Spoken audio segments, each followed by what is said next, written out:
Well, good evening. That was pretty good. I want to make you do it again, though. Good evening. Oh, it's great to see you. Thank you so much for joining us tonight. We're really excited to be here. This is, in my tenure with the group, this is only the second time we've played here at Bretton Woods. Maybe some of you joined us last June. We were actually out over in the courtyard. It's a little wet tonight, so we're really grateful that we were able to be in this space and to see all of you. So thank you so much for inviting us back and for choosing to spend your Monday evening with us. We sincerely hope that you'll enjoy the music that we prepared for you. Well, we kick things off. What did I say, Monday? It's Thursday. We usually meet on Mondays. I don't know what day it is. I don't even know who I am. Where am I? I don't know. Did I say Bretton Woods? Okay, all right. Thank you, Grand Rapids. Okay, all right. Sorry about that.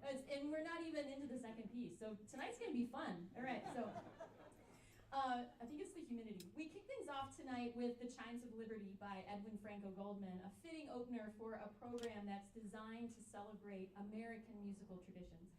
So that's right, tonight's program is all made in the USA. So, yes, Goldman was raised in a musically gifted family. His mother was actually born in New Orleans, but was part of the Franco family that had toured America and Europe as music prodigies and virtuosi. And it was actually that family that inspired John Philip Sousa to initiate his career in music. So they were a pretty influential bunch. After Goldman's father passed away when he was just 8 years old, the family ultimately settled in New York City. And there Edwin studied the trumpet and composition. And he eventually secured a position with the Metropolitan Opera Orchestra, where he had a chance to, not a bad gig, where he had a chance to work with some of the greatest conductors of the day that would come through, like Gustav Mahler and Arturo Toscanini, just to name, a few little guys. These influences really inspired Edwin to form his own band, which was first called the New York Military Band, and then it would later become known as the Goldman Band. And it was one of the most famous professional bands in the 20th century. And starting in the 1920s, the Goldman Band was financed primarily through the Guggenheim family. And those resources allowed them to tour quite extensively across the world, but to also give a series of concerts in New York Central Park and in Prospect Park, where they would draw thousands upon thousands of people to hear them play. The Goldman Band's resources are also important because they could also engage in commissioning projects. And it was through those Goldman commissioning projects, as hopefully I'll remember to tell you a little bit later in the program, that they really inspired original band compositions, which at the beginning of the 20th century, they were kind of few and far between. So people would hear the Goldman Band, or they know that they would get a great performance by the Goldman Band. They would be encouraged to write new music. And so the Goldman organization really helped to create the repertoire that concert bands enjoy today. So a pretty influential guy, in addition to being a great composer. I mentioned about this march, Chimes of Liberty. He wrote that in 1922, and you can hear lots of unique elements. Of course, the chimes. There has to be chimes. It's in the title, right? You heard that in the trio on some of the melodic parts, and then you also heard this wonderful little piccolo solo that Christy played during one of the repeats there, which kind of was a little reminiscent of another march you might know, Stars and Stripes, right? Kind of sounds like that. But just a really delightful piece. There's actually a text to the Chimes of Liberty, and I thought that might be a good way to kick off this all-American program. They're the chimes of liberty, chimes that ring for you and me, where every loyal heart beats true. They bring joy anew. 'Tis a song of loyalty, of a nation brave and free. Let us pray that they will ring for aye, our country's chimes of liberty. It's a great way to start our Made in the USA program. We're going to continue now with two selections that feature folk music traditions. And we're going to start with a delightful medley of tunes arranged by composer Pierre Laplante, who currently lives in the Wisconsin, in the state of Wisconsin.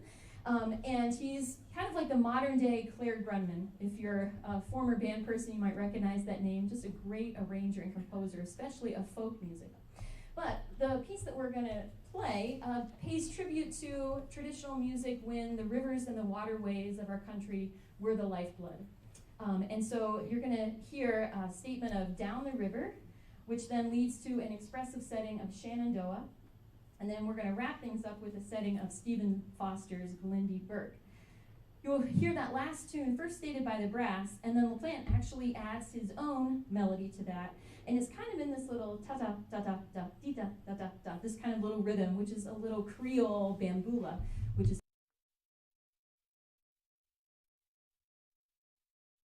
those two elements combine as we get into a little foot stomping finish there. So here is Pierre Laplante's American River Song.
Well, thank you so much. We continue with some more folk music, but now that comes from a religious tradition. The Shakers were a religious sect that immigrated from England in the mid-1700s, and they're a branch of the Quakers, of the Quaker denomination, and they kind of got that name for the way that they would worship, this demonstration of violent tremblings or quaking, right? And then the Shakers, the shaking Quakers, became Shakers. Seriously, that's what I read on the internet, and it has to be true. So, all right. But until the early 1800s, they enjoyed choreographed dancing was a big part of their Sunday services. But one of the most popular Shaker hymns is believed to have been written by Elder Joseph Brackett, Simple Gifts. You probably recognize that tune. I'm sure you'll recognize it. There are different accounts of how the text came to be, but you probably have heard some of these words. "'Tis a gift to be simple, 'tis a gift to be free, 'tis a gift to come down where we ought to be," and so on and so forth. Nonetheless, it's a pleasant tune and a positive message to just humbly focus on the most important elements of life and not get bogged down with all the other stuff. Well, American composer Aaron Copland, who we later refer to as the Dean of American music, often drew on folk music, especially during his Americana period, like the 30s and 40s. In fact, his approach to harmonies and scoring helped to define such a unique American symphonic sound. We can hear these open intervals that are usually, I think of those as like the open plains of the American Midwest, right? So they're just nice and expansive. And so I'm sure you're familiar with works like Fanfare for a Common Man, Billy the Kid, and Rodeo. Copland also incorporated Simple Gifts in his score to the ballet Appalachian Spring, a work that tells the story of a newlywed couple living in Pennsylvania during the 19th century. And this work also earned Copland the 1944 Pulitzer Prize. Well, tonight we're going to perform his Variations on a Shaker melody. It's just a snippet of what he used in Appalachian Spring that can be used on the concert stage. It was originally adapted for orchestra, and then it's been stolen and adapted for concert bands, so we hope you'll enjoy it. You'll hear the tune, and then followed by different variations that put things in different rhythm, or there's different accompaniment, there's some different scoring of that, but we hope that you'll enjoy this great tradition of Simple Gifts said through the lens of Aaron Copland.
Well, we've enjoyed some songs. How about some dances?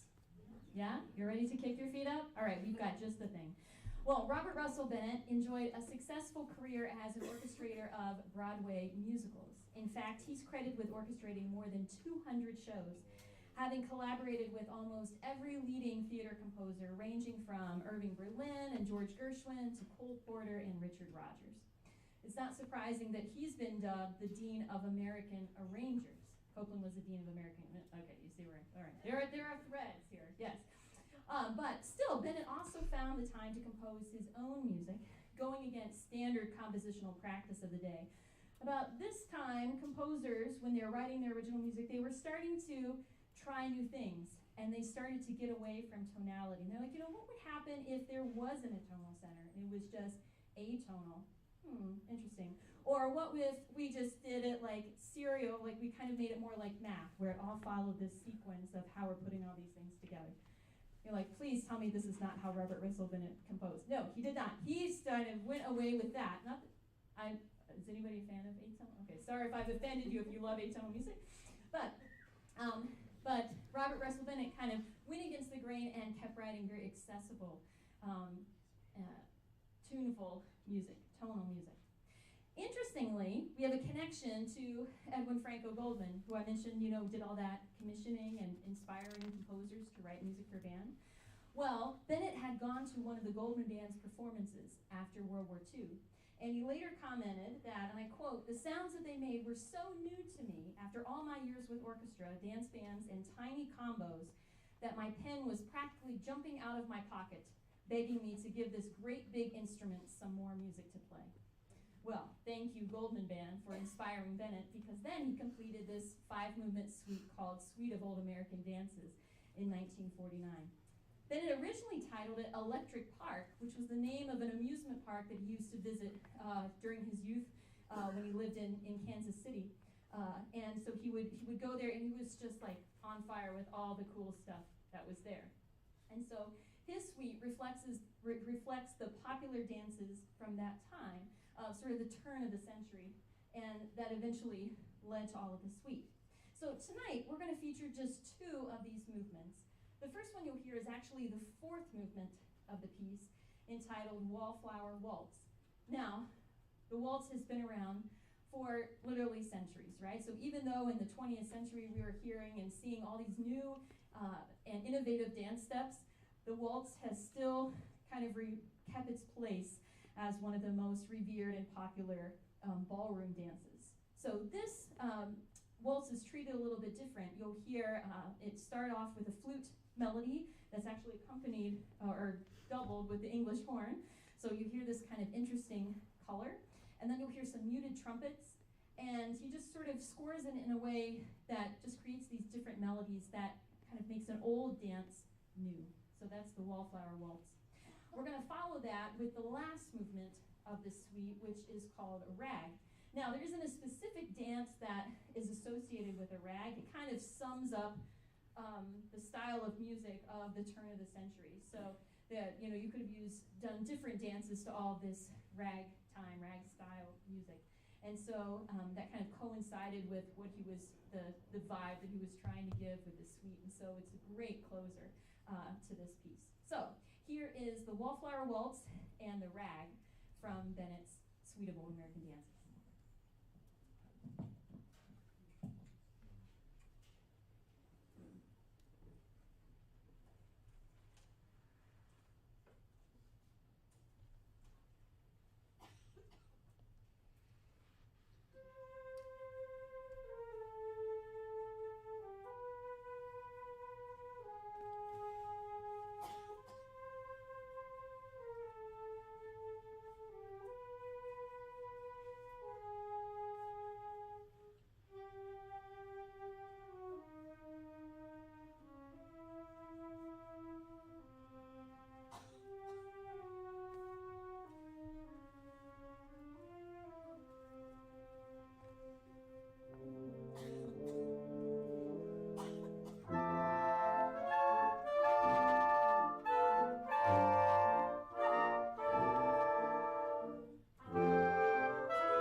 switch gears now, moving from popular music of the turn of the century to now the mid to late 20th century, into the 60s and the 70s. American pop culture has been flooded with great artists and rock bands, and we continue to celebrate the legacy of those who have helped to forge new paths and create new sounds and produce music that has just stood the test of time. And one of those legendary artists is Stevie Wonder. Stevie was born in 1950, 2 months premature, and so he was placed in an incubator for life support. But the excess of oxygen resulted in the scarring and the detachment of his retina, which led to his blindness. Now, as you know, he didn't let his condition define him or impede his future, and so he continued to develop musically, and in 1963, at just the age of 13, Stevie had his first #1 hit single, Fingertips, the youngest solo artist to reach #1 in pop music history. Throughout the 1960s, Stevie evolved from child prodigy to just mega superstar, right? He's won 24 Grammys, Golden Globe Awards. He was inducted into the Rock and Roll Hall of Fame in 1989. I think he was also one of the youngest people in the Rock and Roll Hall of Fame as well. The gifts of his musicianship, songwriting, and production led to a string of just fantastic hits that have become some of the most enduring charts of the 20th century. So now we're going to share a medley of these tunes. So you'll hear Sir Duke, You Are the Sunshine of My Life, I Wish, and then we're going to close that out with Signed, Sealed, Delivered, I'm Yours. So please enjoy our little trip through Motown tonight with Stevie Wonder in concert.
Well, thank you again. We're going to take a moment to insert another march. Is that okay? All right. It's American program. You're probably thinking, where are all the marches? I thought this was supposed to be American Music Night, right? Well, we've got another one for you, this time by Henry Fillmore. Fillmore was a showman, a businessman, a circus musician, a teacher, a band leader, a publisher, arranger, trombonist, and of course, a composer. During his career, Fillmore completed over 250 compositions and over 750 arrangements, most under the name Henry Fillmore, but he also loved to use several pseudonyms, such as Harold Bennett, Will Huff, Gus Beans, and my favorite, Henrietta Moore. Get it? All right, you got it. All right, yes, all right. You guys are sharp. So Fillmore stands alongside Carl King and John Philip Sousa as the most influential and iconic American march composers. I'm sure you've heard his pieces like His Honor and Americans We, Rolling Thunder, just to name a few. And sadly, we're not playing any of those tonight. So I've got something else just as great. Uncle Henry composed The Footlifter in 1928, and it was often called a penny a day march because the trumpet tune, the little trumpet fanfare that you hear da-da-da-da-ding at the very beginning, that was the jingle, the slogan for the insurance company that was advertising on Fillmore's Cincinnati radio station. A penny a day, so that would kind of stick. So that kind of went that way, and then the president of the insurance company that was sponsoring this ad, told Fillmore, it's like, this march is so great, it's just a real foot lifter.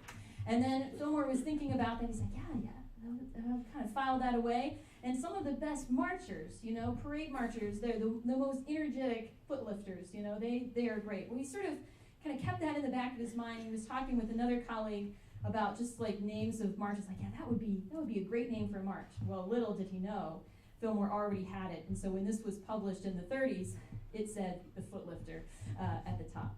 So we hope that you'll enjoy this. It's a delightful march in 6/8 time, which is a little bit different than some other marches that you hear. But it has all of Fillmore's great characteristics. You'll hear great melodies, great counterlines, especially in the low brass, and lots of great dynamic contrast. Wink, wink to the band. So this is the Footlifter.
Made in the USA program just wouldn't be complete without the inclusion of our most distinctive American musical idiom, jazz. So within this category, it can be rather broad, right? Our development of that over the centuries has taken us in lots of different directions. But tonight we're going to pay tribute to one of the originators of big band jazz, a gifted pianist and a prolific composer who created one of the most distinctive ensemble sounds in Western music, and that's Duke Ellington. Ellington, that's the Sir Duke too, see how it's all connected, friends. All right, music is all connected. All right, Ellington was raised in Washington, D.C., and though he was offered a scholarship at a prestigious school in New York, he didn't accept it. Instead, he decided, I'm just going to start performing professionally. And so that's what he did out of high school, starting at age 17. So he started with residencies in clubs throughout New York City, including Harlem's famed Cotton Club. And Ellington's band grew in size, and he was also able to expand his compositional scope. So he could try out new harmonies, he could score things a little bit differently, he could put different combinations of instruments together. He could even create extended works. He wrote some symphonies and a rhapsody and suites, different things than the tunes that you might hear on the Top 40 radio. Tonight, though, we're going to focus on those pop hits, those big band charts that you know and love so well, tunes that have stood the test of time from that golden era of big bands in the 30s and 40s. So our medley is going to feature some of Ellington's most popular tunes. You'll hear Don't Get Around Much Anymore, Mood Indigo, Caravan, and Sophisticated Lady. So here's our tribute to Sir Duke.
that fixed. Hopefully you still enjoy that with a little bit of extra soundtrack, but I think we've got that problem solved. So that was our tribute to Duke Ellington. Well, before we, as we wrap up our, it's weird, right? It's still Thursday though, right? Okay, all right. Just making sure. Well, as we near the end of tonight's performance, we'd like to take a few moments to honor and celebrate our country's servicemen and women, and those individuals who have so selflessly served so we can enjoy the freedom that we have today. As you just have seen from the news and even the devastating events of this week, we live in a challenging world, and there's so many things going on, but hopefully we all can remain unified in spirit, but also in the reality that we really do live in the very best country on the planet.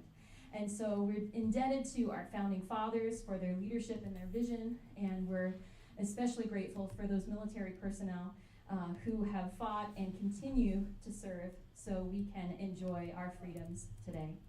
So as we perform this Armed Forces Salute, we'd like to recognize any military members who are with us here tonight. So this medley features the song of each branch of the armed services.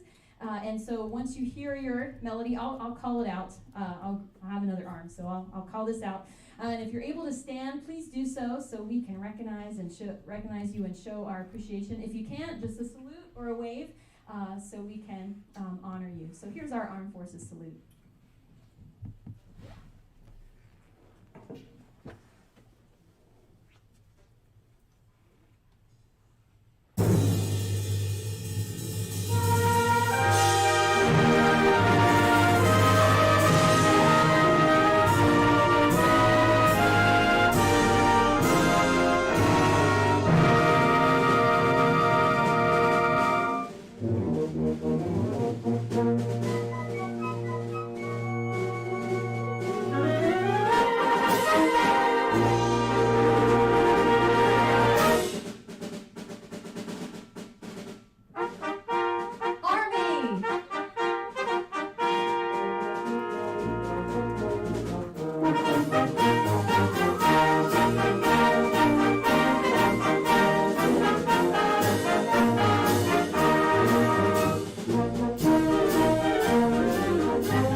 again for attending our concert this Thursday evening. And we always appreciate the opportunity to share our music. Again, we're really grateful that we were able to move things indoors so we could play today, because this was sort of the only date that would work for us. So we're really glad that you're here and certainly hope that you've enjoyed our Made in the USA program. And we hope to be back at Bretton Woods sometime in the future. We're going to conclude our program with a march. And while it's a great piece of music, the composer is probably not as familiar to you. Russell Alexander was born in 1877 and died in 1915. And like Henry Fillmore, he actually joined the circus. So at age 20, Alexander signed a contract to embark with Barnum and Bailey on a 5-year tour of Europe. And so it was he was there as a performer, but he was also an arranger of the band's music as well. And during that tour, he also wrote a lot of his most popular marches, one of which is called the Colossus of Columbia, which is what we're going to share with you tonight. And the title of the march, the title of my page here, it says, "Respectfully inscribed to the Continental Congress at Washington." So Washington, D.C., of course, the District of Columbia, and I think the story goes that Alexander was a little homesick. He'd been abroad for those years during his tour and had had a chance to experience different governments, different ways of doing things, but was just homesick for his native America, and so wanted to do something to pay tribute to the Continental Congress whose accomplishments and achievements seemed colossal. I guess, I don't know. I read that on the internet too, but I think that's true. I don't know. It says it's inscribed to it, for real. You can look at my music afterwards. Nonetheless, it's a great march. So you'll hear sort of that circus band, circus march influence, and it's just a great way to close our Made in the USA program. So thanks again for coming out tonight.